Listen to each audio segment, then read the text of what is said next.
Hello everyone, welcome to Jamaica Magazine on this fine Thursday. Coming up in today's show, we hear from the Victim Services Division on how they advocate for child victims. Later in the magazine, we learn how to properly compost our waste to help the environment. I'm Theodore Henry, your host for today. Stay tuned. We have more coming up after this. Unsure of when you should apply for your NHT contributions refund? This is your reminder. The National Housing Trust, NHT, is now accepting refund applications for contributions made in 2015. Here is what you need to know. Eligible contributors must apply online. Customers may apply for their refund via NHT's website at nht.gov.jm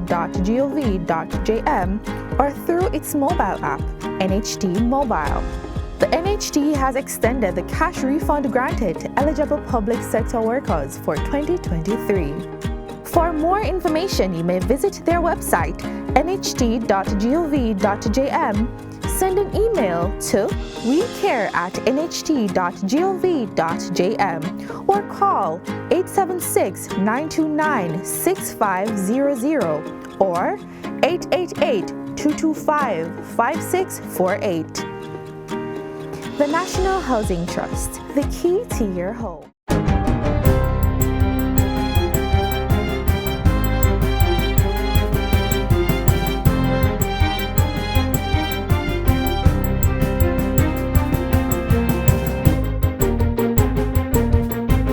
Good day, I'm Theodore Henry, and this is your JIS News for Thursday, February 16, 2023. A Caribbean and Africa alliance to unlock the tourism potential on the continent is one of the areas of focus at the historic Global Tourism Resilience Conference now underway in Kingston. Prime Minister Andrew Holness endorsed this synergy in his keynote address at the opening ceremony on Wednesday. This conference presents an opportunity to holistically engage the needs of African destinations and to better understand the efforts, resources, and investments that need to be directed towards meeting them.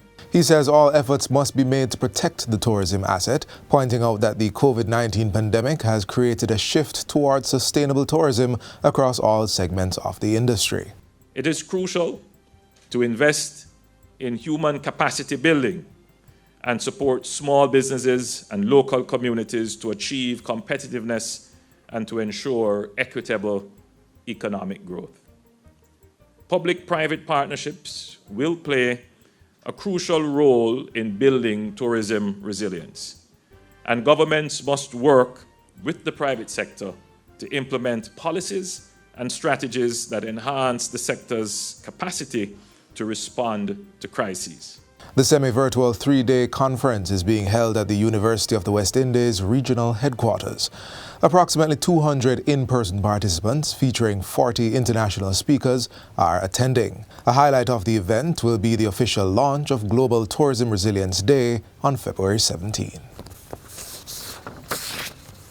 It is projected that agro-parks and production zones have recorded a 230% increase in output for the 2022-2023 fiscal year compared to 2021-2022. This is the result of government providing more than $1 billion to improve infrastructure and output in 8 agro-parks and 9 agroeconomic zones. Governor General Sir Patrick Allen made the announcement during his throne speech in Parliament on Tuesday. He says it's among other strategic, innovative, and resilient programs implemented over the past fiscal year to improve the agricultural sector. The government provided $50 million in direct support for small poultry operations, benefiting some 1,000 farmers. Additionally, to aid crop production, 24,000 bags of fertilizers valued at $122 million and other supplies were distributed to over 11,000 farmers. Other significant developments include 15% growth in tilapia production to support aquaculture and a national multimedia campaign to promote the production of consumption of tilapia. The Agriculture Ministry's legislative priorities for the upcoming fiscal year include changes to the Agricultural Produce Act, as well as repeal of the Plants Quarantine Act to be replaced with the Plants Health Act. Meanwhile, $6 billion has been set aside for Phase 2 modernization of the Bodles Research Station in St. Catherine. Minister of Agriculture and Fisheries, Pernell Charles Jr., says the work will begin soon and will last for 6 years. This second phase will include the infrastructure development of several facilities at the research station. These include facilities for post-mortem, cattle handling, feed mixing, and modern piggery and small ruminant space. Modernization work will also continue on the Artificial Insemination Study Unit, Animal Performance Testing Building, and the abattoir upgrades. When we speak about agriculture in Jamaica, we're talking about a sector with a deliberate focus. We're talking about this sector of action. We're talking about a sector that has presented the country with results. He was speaking at a recent press briefing at the ministry's offices in Kingston. Service delivery at the Black River Hospital in St. Elizabeth should improve following the recent commissioning of a newly erected entrance and perimeter wall. It was made possible through the Jamaica Bauxite Institute, JBI's Bauxite Community Development Program. The new entrance, which was constructed at a cost of $20 million, is equipped with automatic entry and exit gates, pedestrian gate, proper lighting, and spacious guardhouse for security personnel.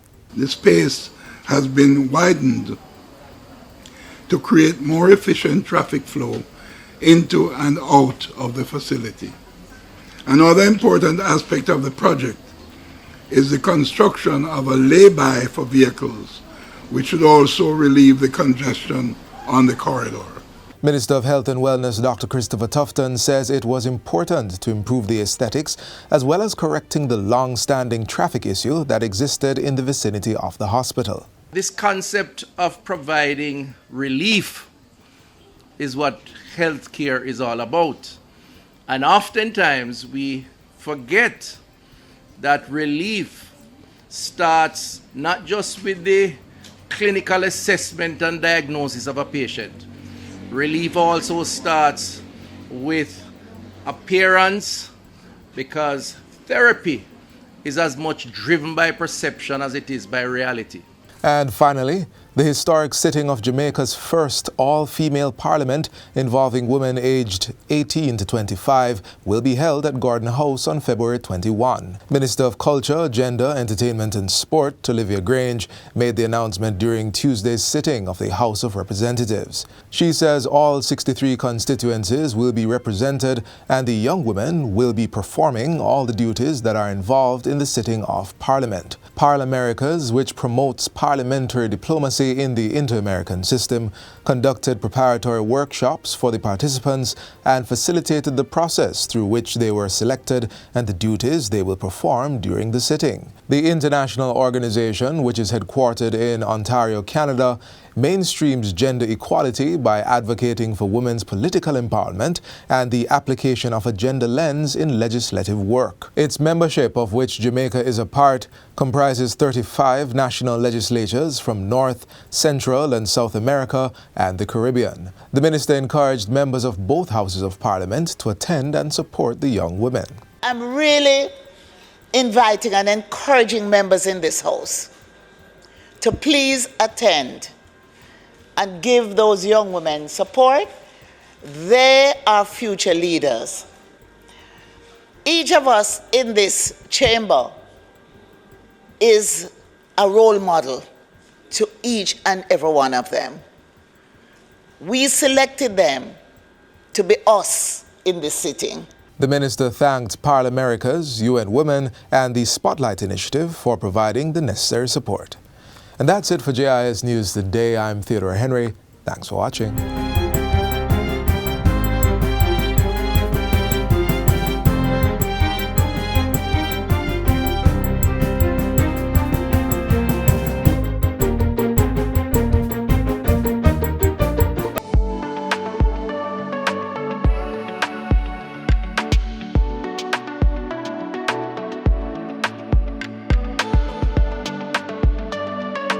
Looking for that next science project, one that will make a lasting impact, and one that's also economically beneficial? Look no further than the National School Tree Planting Competition. We're calling on all schools from early childhood right up to the tertiary level to sign up for this worthy cause. The school that plants the most fruit or ornamental trees will get $300,000.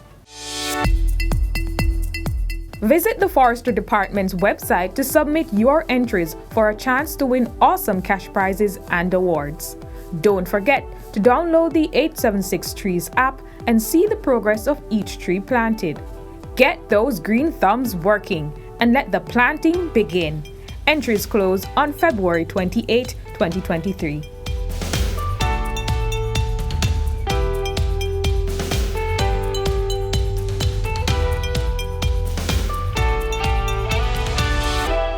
Children sometimes face and experience challenges that are beyond their control.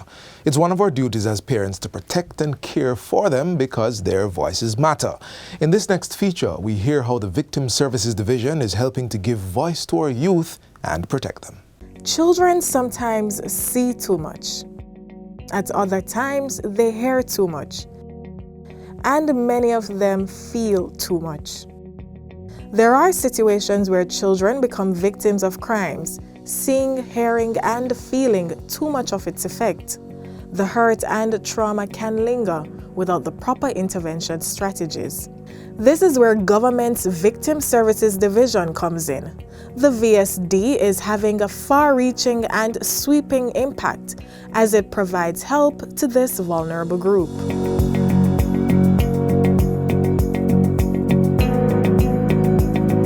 The Victim Services Division is that division within the Ministry of Justice, which is responsible for coordinating the ministry's support base for victims of crime. Anyone can become a victim of a crime.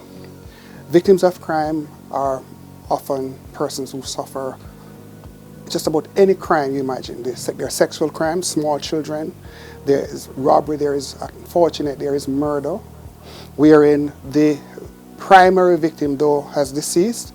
The secondary victim, which is the family members, are there for the support that we give. We recognize that our victim population was getting younger. Whilst we still would have to communicate with them some of the complex concepts that are a part of the therapeutic process. Hence, we needed to find a medium that will allow for us to use their type of language, colors and sounds and movement. Well, that medium the ministry found was the use of an animation bundle. It is comprised of 8 short films that offer therapeutic intervention and lessons to children who are victims of crime. Your daughter was almost abducted today, but she was smart. She ran away. However, there is more she could have done. Walking with headphones on is a dangerous habit. You must be alert. Pay attention to your surroundings and the dangers around you. Our animation strategy involves the creation of a character called Justy. And Justy represents all that is good and right about what should be done when a child is faced with a difficulty. A child seeing the animation immediately will be able to interact. They are short animation films, so the attention span of the child is not hampered in any way. And our intent is not just for them to watch Justy, but to become and to embody the teachings, the values of Justy in order to help other children. I have not left the house in over 3 weeks. I came here to work as a helper, and now he tells me that I'm going to work at a nightclub. Put these on and get ready. We're leaving for the nightclub in half an hour.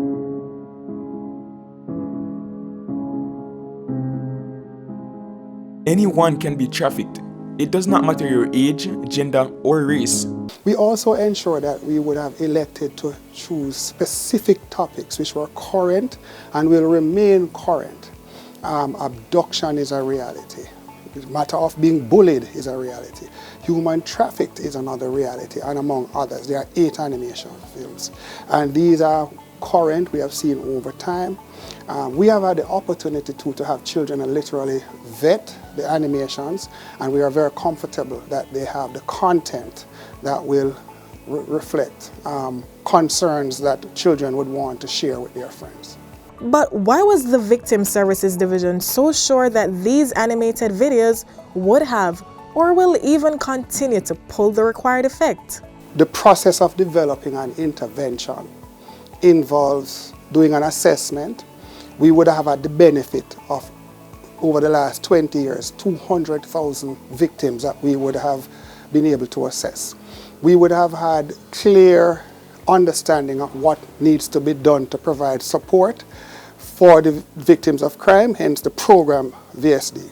What we did was to use that 20 years of experience. We have a cadre of trained social workers, psychologists, various levels of competencies to work with children. And we have just managed to package this entire expertise into 8 animations. I am absolutely confident that they have what it takes to make a difference. So even in all the challenges, the Victim Services Division is working to provide psychosocial support for victims of crime. The division is committing its unit to the advancement of victim rights, including those of our children. And your role can be as simple as speaking up.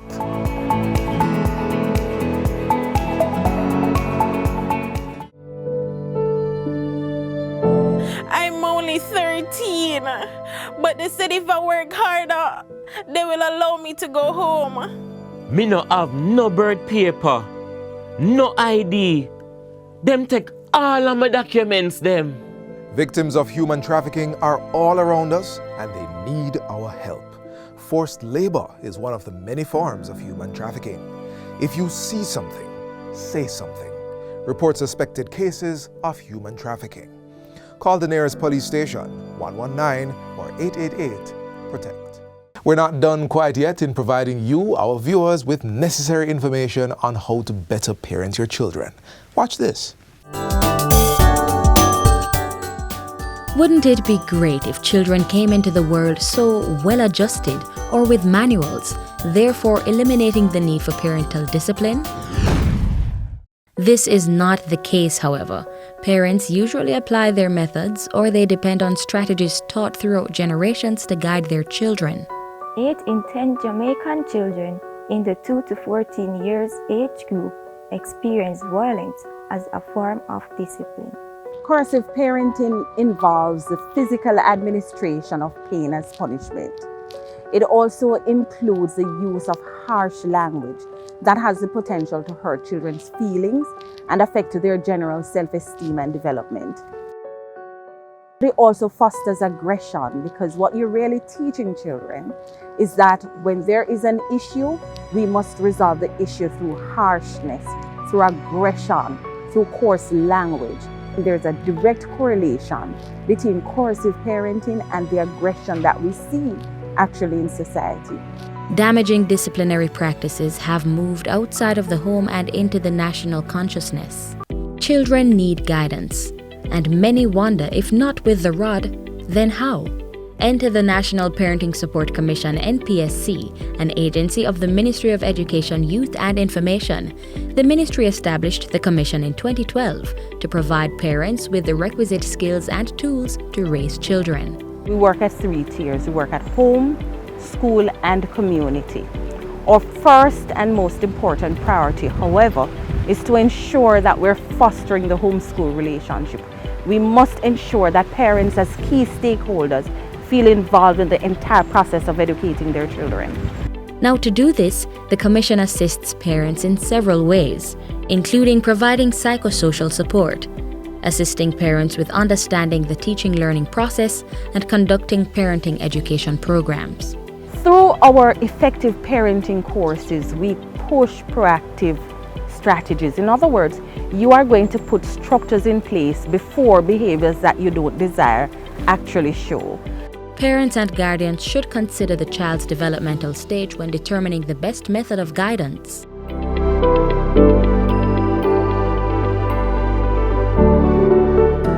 A child who is very young, we encourage play. The child must be playing, and even the teaching learning processes must include play, because this is how they develop their imagination, their creative skills. This is how they also learn to resolve issues and to problem solve. Young children, especially infants, are at the stage where they don't know right from wrong, and they can be impulsive. They may touch items that are valuable or dangerous. Usually, it is best to remove the child or the object from such a situation. We don't believe you're to spank any at all, because that's a part of coercive parenting, and we don't believe that coercive parenting works. So what we encourage you to do, though, is to be firm and to be consistent. So if it means you have to say, do this instead, or do not go there a million times, then that's what you have to be prepared to do.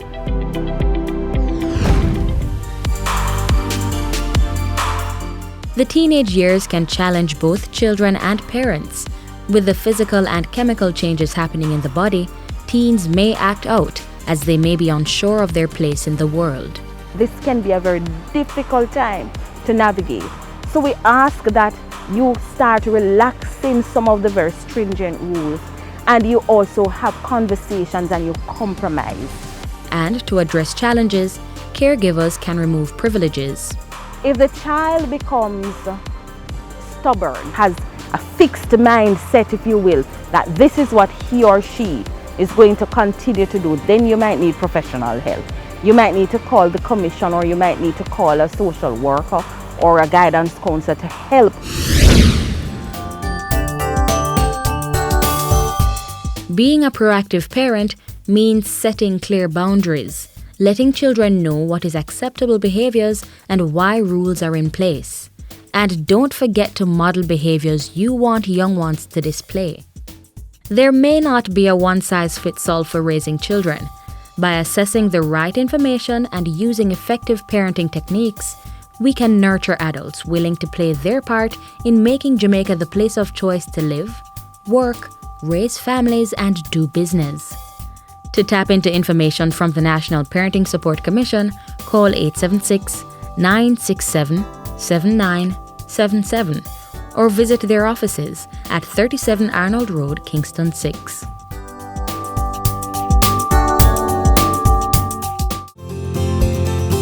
We need all Jamaicans to know that child abuse is not just an issue for the government, it's an issue for all Jamaicans. So we need everybody to help us to protect our children. If you know of a child who is being victimized, a child who is abused or neglected, just make that report so we can get that child the help they need. Calling or reporting is easy. All you have to do is remember to call 211. If you are an adult, if you're a child, if you are in church, in your community group, wherever you are, once you are aware there's a child who is in need of care and protection, just be the one and call 211.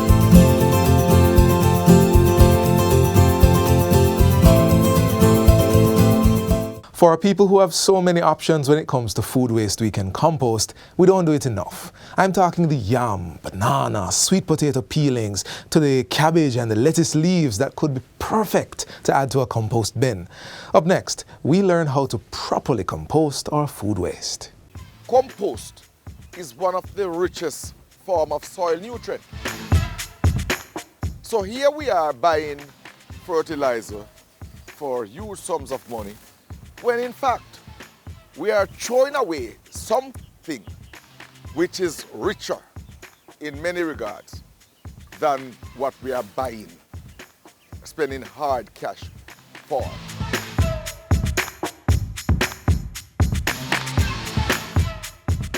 We, from time to time, do what we call garbage characterization survey. This is where we actually go island-wide and take samples of the garbage and look at what make up the garbage. All the surveys that are done in recent past points to one particular set of dynamic. The compostables are always the highest. 67% in some survey, 65% in some. We eat vegetables. We do ground provisions, the peelings from those. We use cardboards, newspapers, lots of stuff that can be broken down and can be put to good use. With such a high percentage of the solid waste being compostable, we are therefore forced to look at how we're going to manage in the best way possible in the most efficient way possible that high percentage of the garbage. Composting is a rich form of soil that is broken down by microorganisms to become either fertilizer or soil.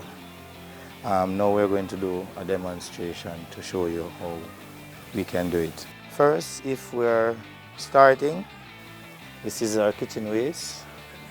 So if you're starting a compost bin at home, you need to get your kitchen peel, your banana, your lettuce, your cabbage, your tomatoes, and you cut them in finer particles. It will make it break down much faster.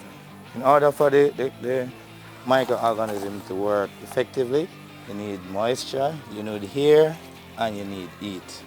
You can use a hand shovel or your hands. Too much moisture will allow the stuff to rot and it won't be compost. And if it is too dry, the microorganisms won't be able to work effectively. So you need to get a right mixture. If you squeeze it with a fist, you shouldn't have any water running out of it. If it's dripping, it is okay. If it is running out of it, that means you have too much water. So now this is our compost. If you keep this moisture in your compost, it will give you a maturity rate of 3.5 months. And you'll get this final product, which is this right here. Compost, what it does, the longer it stays into the ground, is the richer it becomes.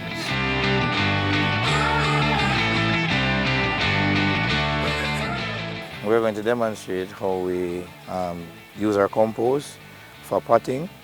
We're going to pot a few plants using our compost.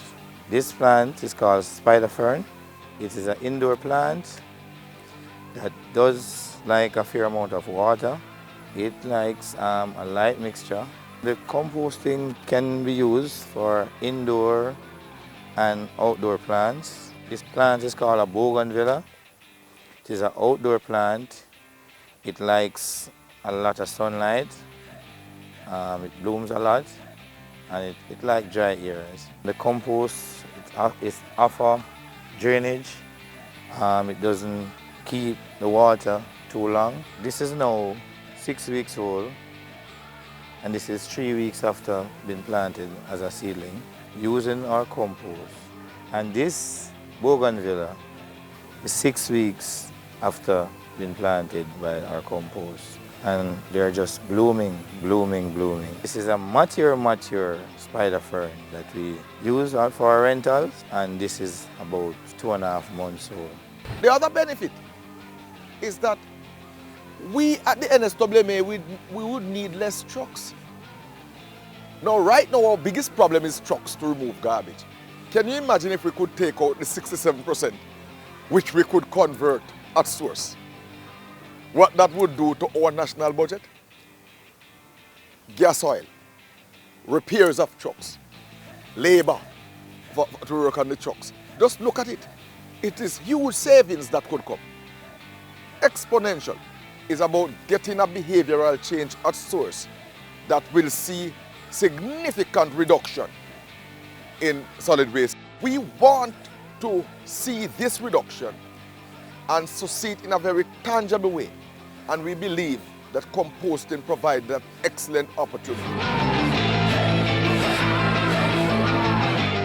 This is where we end for today. Join us again tomorrow for another informative show. Until we meet again, stay connected via our website, jis.gov.jm. You can also send your feedback to Jamaica Magazine at jis.gov.jm. On behalf of the production crew, I'm Theodore Henry. Thanks for watching. This has been a production of the Jamaica Information Service, the voice of Jamaica.